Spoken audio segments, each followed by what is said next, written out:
Jour 14 sur 40, première halakha.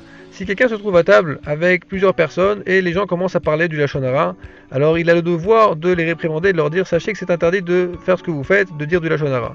S'ils pensent qu'ils ne vont pas l'écouter, ils vont continuer quand même à parler du Lachon Hara, alors nos sages l'ont obligé à se lever, à quitter l'endroit. Et s'il ne quitte pas l'endroit, il est appelé un fauteur par nos sages. Une petite anecdote, il y a quelqu'un ici à Bnei Brak qui est parti une fois avec son fils petit de 8 ans. Il est parti dans un endroit, il s'est retrouvé avec des gens, ils ont commencé à parler du Lachon Hara. Le père a pris son fils et a appliqué cette halakha, il a quitté l'endroit. Et ben son fils lui a dit pas mal d'années après, peut-être 5-6 ans après, que tu sais papa, quand tu t'es levé ce jour-là, quand les gens ont parlé du Lachon Hara, j'ai compris l'ampleur de l'interdit de dire du Lachon Hara, et depuis je fais très attention à cet interdit.